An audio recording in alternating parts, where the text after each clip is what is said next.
You never forget your first. And when it comes to my first Transformers toy, it was a blue F-15 jet that my dad brought home for me from Japan. While the concept of a robot transforming into a vehicle wasn't new to me, as I'd had a few machine robos in my collection, this new blue jet was just cooler than all the other robots I had at the time. He was definitely bigger and even came with a little pilot that you could fit inside his cockpit. Little did I know that this was just the tip of the iceberg and that my blue jet would later eventually serve as my introduction to a whole new world that was more than meets the eye.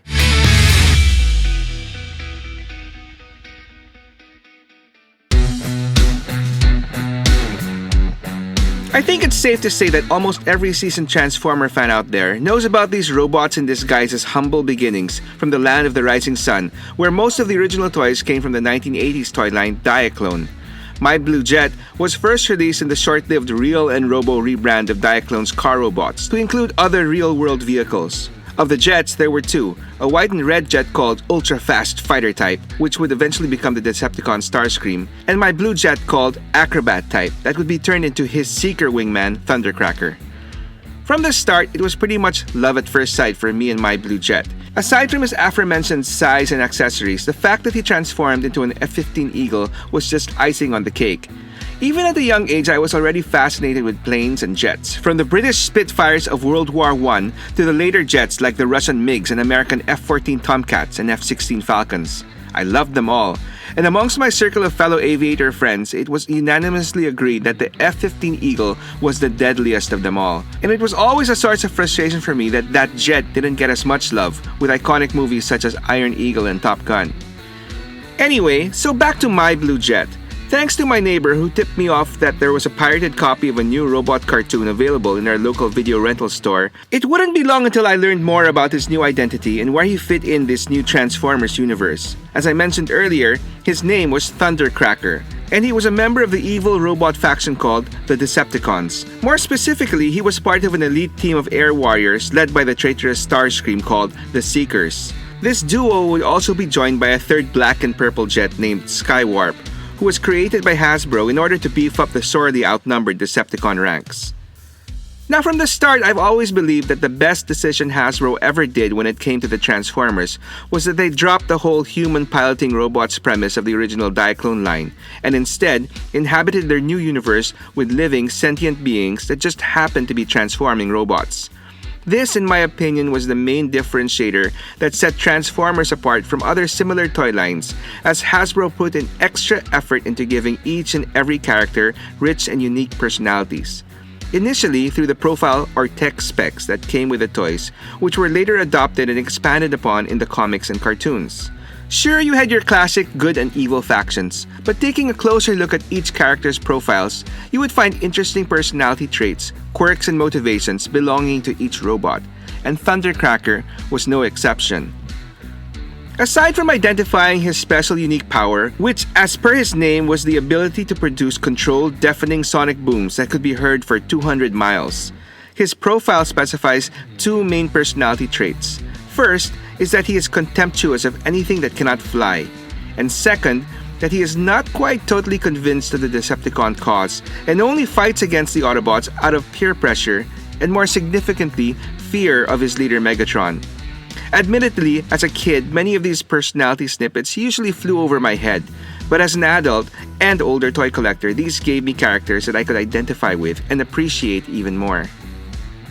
Unfortunately, for the most part, Thundercracker's depiction in the 80s cartoon and comics isn't a particularly flattering one. While its squadron leader Starscream has evolved into one of the most iconic Transformers of all time, Thundercracker and fellow Seekers Skywarp have been lost in his shadow, mostly relegated to thug-like underlings.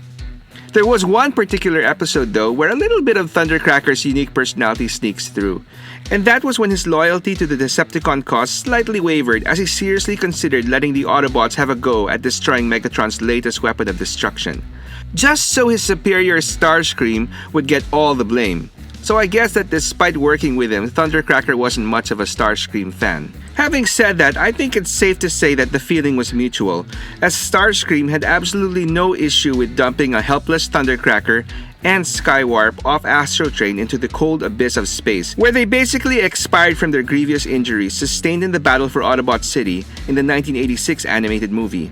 Of course, we all know that wasn't the end of Thundercracker's story, as his corpse was recovered by Unicron and reformatted into the Decepticon hunter and leader of the sweeps, Scourge. But that's a story for another time. So back to Thundercracker. Despite his criminal underutilization in both the cartoon and the comics, I have always identified Thundercracker as my favorite Decepticon of all time. Aside from nostalgic reasons, I just love the idea that he wasn't quite sold on the Decepticon cause, and the possibility of his defection was always there. And fortunately, in 2008, comic publisher IDW decided to give Thundercracker his due and tap into all the storyline potential that my favorite Decepticon had to offer. In the IDW universe, Thundercracker's story pretty much started millions of years before the Transformers actually arrived on Earth in modern times. Before the Great War, Thundercracker was already mates with Skywarp, and it's interesting to know that even back then, both already possessed their unique abilities of sonic boom creation and teleportation, respectively. They also had unique and individual-looking robot modes. Later on, they met a then Senator Starscream who sold them on forming an elite trio, the aforementioned Seekers, and in a gesture of solidarity, convinced them to reformat themselves into body frames identical to his own. Of course, this was just a ploy by Starscream to confuse the taxpayers that he'd conned. Anyway, it wasn't long before this now identical-looking trio was recruited by Soundwave to join the new underground group forming called the Decepticons, led by the then revolutionary Megatron. Thinking that they would be recruited into a gladiatorial team, the trio accepted. Of course, Starscream saw this as a way to hide from his former constituents. But Megatron had bigger plans that went beyond the gladiatorial ring and sought to recruit warriors and raise an army to overthrow his oppressors. And so, the grandeur and excitement promised as a celebrated gladiator soon turned into a life that Thundercracker never really wanted or cared for. While he could get behind all the rhetoric and philosophy that brought upon the formation of the Decepticons, as well as the sense of brotherhood that he felt belonging to his Seeker trio, Thundercracker just could not reconcile with the wanton acts of terrorism and destruction that came along with the job. Still, as his bio stated, mostly out of fear of his leader Megatron, Thundercracker begrudgingly remained loyal to the Decepticons for millions of years, and all the way up to their arrival on Earth, where finally, his uncertainties hit its breaking point. In the major story arc called All Hail Megatron, the Decepticons, thanks to some careful plotting between Starscream and an Autobot traitor, successfully defeat Optimus Prime and his team, forcing them to be exiled back to Cybertron with their tails between their legs, and leaving the Earth defenseless and at the Decepticons' mercy. They then proceed to impose their will on the Earthlings, which more often than not involves killing a whole lot of them, which does not sit well with Thundercracker. In the end, with the Autobots finally managing to return and gain the upper hand, Megatron orchestrates the destruction of New York via nuclear bomb as they in turn make their escape. As the Autobots watch helplessly, given their inability to stop the bomb due to their collective lack of the ability to fly, Thundercracker decides that he's had enough and makes his move and volunteers to take out the bomb. When questioned about his actions, he merely states that these creatures were never worthy adversaries, that the Decepticons are forged through combat, not slaughter, and that everything done that day had brought dishonor to the Decepticon name. And with that, he takes off and manages to redirect the bomb into space and detonate it, thus foiling Megatron's plan. Of course, this doesn't sit well with the Decepticons, particularly his fellow Seeker brother, Skywarp, who then proceeds to blast Thundercracker in the face and leaves him for dead as he and the rest of the Decepticons make a hasty retreat. Fortunately, he survives. Left to fend for himself, Thundercracker finds shelter inside an abandoned skyscraper among the ruins of New York. He ends up creating a crude distress beacon and also manages to get a television working. And it's in this setup that he ends up living on Earth for the next 1.5 years, watching television. Now, despite what our parents always taught us as kids that watching too much television will rot your brains, apparently, the same was not true for this Seeker. Aside from getting hopelessly addicted to the show Nurse Whitney, Thundercracker spends time studying more closely the Earth and its inhabitants, and he reflects on how life on Earth is always changing and always finding a way to survive, as opposed to his own kind who are locked in a never-ending war with each other for millions of years. He sees the irony in a race known for their ability to transform their bodies, yet who are unable to change their ways. Long story short, he starts gaining a newfound respect for humans, even if they are small, squishy, and cannot fly. Oh, and he also develops his desire and passion to be a television scriptwriter. I kid you not. From that point on, Thundercracker is basically portrayed as a hermit who wants to be left alone and not be involved in any Transformer war. At one point, he is significantly injured, having been shot from behind by Starscream when he refuses his request to get the band back together and, surprise surprise, overthrow Megatron. Fortunately, he is saved by the Autobot Brawn, who brings him back to the Autobot headquarters for repairs. Anyway, despite his desire for privacy and distance from all the fighting, he does end up coming to the aid of the Autobots on an occasion or two, mostly when he felt that it was necessary to avoid bigger conflicts and maintain the peace. It's worth noting though that he never actually officially switches sides and takes up the Autobot badge, but he does remove his Decepticon one to express his desire for neutrality. Eventually, he comes into contact with the Earth Defense Council, or EDC, who recognize his desire to stay out of the war and provide him with a new hideout, a steady energon supply, and a dog, which he names Buster, which is a callback to the original human ally of the Autobots from the Marvel Comics, as company. Yes, I am not making this stuff up. In exchange for his participation in numerous EDC operations, he is partnered up with his human liaison, EDC officer Marissa Fairborn, a name quite familiar with many longtime Transformers and G.I. Joe fans, as he was a reoccurring character in the original Transformers cartoon and was widely speculated to be, due to her surname, the child of the G.I. Joe warrant officer, Flint. Well, at least in this continuity, that connection is confirmed to be canon. Anyway, Thundercracker's arrangement with the EDC is tenuous at best, as the latter is often depicted as an organization with ulterior, self-serving motives, such as when they secretly created an army of thrust and ramjet duplicate drones that could potentially reignite a war between the humans and Cybertronians. Fortunately, Thundercracker, with the help of his former Decepticon mate Soundwave, managed to foil all this, deactivating all the drones. And it's at this point that I started losing interest in the whole IDW universe, as their storylines got more convoluted and complicated. What I do know is that through it all, for the most part, Thundercracker manages to maintain his relatively peaceful life, which occasionally includes that one-off mission to help the Autobots. He also continues to develop his craft as an aspiring screenwriter and movie director. But most notably, his friendship with Marissa Fairborn grows even stronger, and as many fans speculate, turns into something more. Although how that would work is beyond me. And of course, he continues to be accompanied by his best dog, Buster.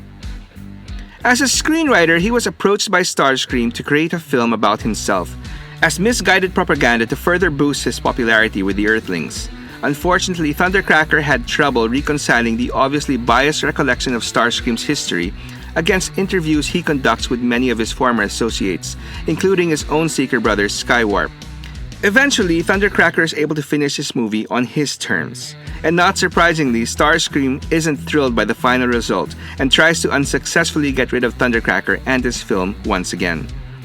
Later on, in an attempt to reunite Marissa with her father Flint, Thundercracker meets one of Flint's associates, Chameleon, who, to pass the time, tells him about her adventures with a guy in a Hawaiian shirt, which ultimately serves as the inspiration for his next major project, the adaptation of the story of the G.I. Joe member Chuckles from the awesome IDW Cobra series, which apparently is set in the same universe called Last Laugh, The Life and Death of Chuckles, which actually earns Thundercracker his first ever nomination for Best Screenplay. Anyway, after all is said and done, Thundercracker manages to survive the end of the first epic IDW continuity run that spans a good 13 years and culminates with the invasion of Unicron. Thundercracker, united one last time with his Seeker brothers Skywarp and Starscream, plays a significant role in taking down the planet-eating Titan, after which he is happily reunited with his best girl Marissa and best dog Buster. Now, if you're familiar with my usual episode format, you'd know that this is the part where I get into the different Thundercracker toys in my collection. But they are so numerous as I am a self-confessed Seeker whore, meaning I will buy almost any iteration of my favorite Seeker trio of Thundercracker, Skywarp, and Starscream, that I think I'll save the bulk of that for a future episode or two. I will, however, talk about a few particular Thundercracker toys I have in my collection that are linked to significant memories, a couple of bad ones, and one really good one. The first is the Bayverse version of Thundercracker released in 2007. Despite not being part of the movie as was expected, the original Dorito-shaped Starscream Voyager class toy was repainted into Thundercracker and later Skywarp. At least he was given a new head sculpt. Although there have been better and more screen-accurate versions of this movie-styled Seeker design, I still hold a special soft spot for this very clunky original. The second is the Siege War for Cybertron version of Thundercracker released in 2019. So why this version in particular? Well, despite the fact that he transforms into a pre-Earth Tetrajet mode, I still believe to this day that in terms of articulation and design, this mold is the best secret toy that Hasbro has ever released to retail. Period. Anyway, regardless of my reasons, for many collectors, these two are just two in a huge number of Thundercracker toys through the years. So why do I care to mention them? Well, like I said, they're both linked to specific memories, and unfortunately, not very good ones. Now, while I'm not perfect, I'd like to think that I'm a rather responsible and safe driver. But I have been stopped by traffic enforcers and given tickets on occasion. But if you ask me, mostly due to bogus reasons given by a corrupt enforcer looking for a bribe. And it was on these two separate occasions where they got me. The first was on a holiday. During a storm, I was literally the only car in the road, stopped at a red light, waiting for my turn to make a left. Then out of nowhere, an officer appears saying that I had stopped my car literally inches past the line where I was supposed to stop. Again, it was a holiday, strong rains, close to zero visibility on the road, and he expected me to see a line on the road? Mind you, on any given day, the common practice here is for them to allow cars turning left to stop way beyond said line while waiting for their turn at green. But not today. Despite the enforcer casually reminding me that it was lunchtime and that he was hungry, I refused to pay the bribe. I took the ticket and angrily drove off to the mall to satiate my anger by buying myself my Bayverse Thundercracker. I figure you can guess what the next incident is like. Same old story. On a Sunday, hardly any cars on the road, stopped by another enforcer for staying too long inside a bus lane. Mind you, I had just exited a gate that opened out into the bus lane and was slowly and carefully making my way out of said lane. Apparently not soon enough. So after a lengthy unsuccessful argument, ticket, and a pissed off drive to the mall, I got myself my new War for Cybertron Siege Thundercracker. Phew. Anyway, with all that out of the way, let's end on a good note with the latest Thundercracker that I got as of this episode. And that would be the movie-styled Retro Thundercracker. For those not familiar, this is basically the original toy repainted in his lighter, more simpler cartoon colors as he appeared before his eventual death in the 1986 animated movie. Now I know that objectively speaking as a toy, like most of the original Transformers, this isn't much. Basically a brick with wings. But subjectively speaking, this is probably one of the best toy versions of Thundercracker that I currently have in my collection. Having never handled a vintage secret toy in my hands since my original Blue Jet way back in the 80s, this one really hit all the right nostalgia buttons in me. Hard. With so many childhood memories flooding back. And that should be it. To close, I know the idea of a warrior robot getting addicted to television, becoming an aspiring scriptwriter and movie director, and who ends up owning and caring for a dog may sound comical and, well, stupid. But I love it. I love the idea that in a world of battling robots of good versus evil, there is room for change and, more importantly, growth for the characters involved. I love the idea that a simple character trait that was established in the beginning but mostly ignored through the years was finally explored and utilized. Fun storytelling and unique character development mixed up with a whole bucket load of nostalgia is a definite recipe for success in my book, making Thundercracker my favorite Decepticon and one of my favorite Transformers of all time. Like I said in the beginning, you never forget your first. So are there any other fans of Thundercracker out there? What are your thoughts on how his character has been portrayed through the years? Let me know in the comments below and tell me your story. Thanks for watching Stories from the Toy Shelf. If you enjoyed this story, why not check another one? And please help me out by giving me a like or comment and subscribe to the channel to get notifications whenever I upload a new story. Until the next one.